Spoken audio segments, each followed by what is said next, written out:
Some people don't just feel stressed.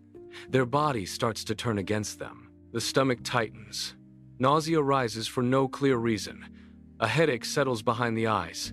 The chest feels heavy. Suddenly they feel sick. Not the kind of sick that comes with a virus. The kind that appears the moment pressure arrives before a difficult conversation, during a quiet crisis, or in the middle of a day that simply asks too much. And most people around them don't understand it. They say, "It's just stress. Try to relax."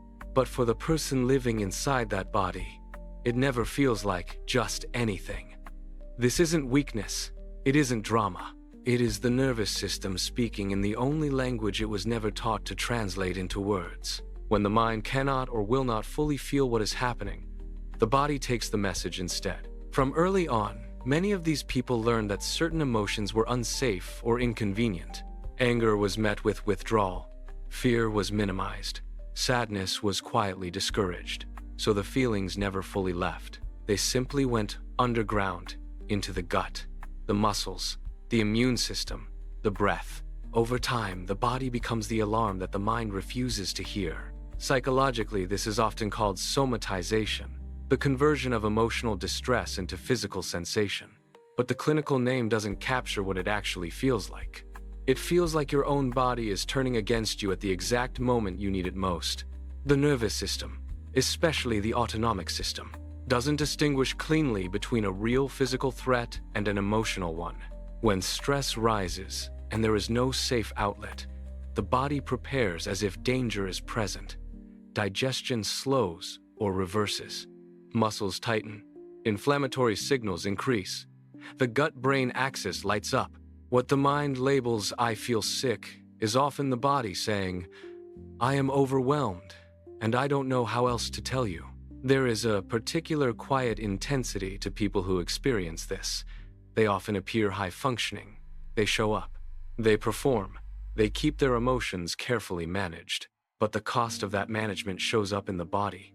They may notice the pattern only after years. Every time life demands more than they feel allowed to refuse, the nausea returns. Every time they push through, instead of naming the fear, the headache arrives. Every time they silence themselves to keep the peace, their stomach tightens for days. The body is not betraying them. It is protecting a truth that was never given permission to be spoken. This creates a painful paradox. The same sensitivity that makes them attuned to others also makes them highly reactive to their own unresolved stress. They feel everything, including the things they were taught not to feel. And because the feeling has nowhere else to go, it becomes sensation.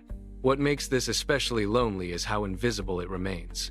Doctors may find nothing wrong. Blood work looks fine. Scans are clear. Friends suggest rest or distraction. But rest doesn't fully fix what the nervous system has learned to store. Over time, the person can begin to distrust their own body. They start monitoring every sensation, fearing the next wave of nausea or fatigue. The fear of feeling sick itself becomes another layer of stress, a closed loop. Yet underneath the physical symptoms is usually something simpler and more human. A long history of carrying too much, without being allowed to set it down. Healing does not begin by forcing the body to stop reacting. It begins by slowly teaching the system that it is finally safe to feel what was once too dangerous to feel. This rarely happens through willpower. It happens through small, repeated experiences of safety.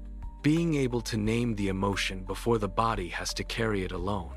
Allowing rest without guilt. Finding even one relationship where the full truth of the stress can be spoken without being minimized. Learning to notice the early signals, the slight tightening in the stomach, the first wave of fatigue, and treating them as information rather than failure. When the nervous system begins to trust that the danger is no longer the same as it once was, the body often softens. The nausea lessens. The unexplained sickness visits less frequently, not because the person became tougher, but because they finally stopped having to be so strong in silence. If you recognized yourself in this, if your body has been carrying what your words were never allowed to say, you are not broken. You adapted.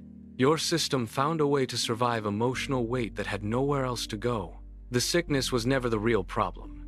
It was the messenger, and messengers only keep shouting when they believe no one is listening. You don't have to silence the body. You only have to begin listening in a language it can finally understand. Until next time, stay curious, stay conscious.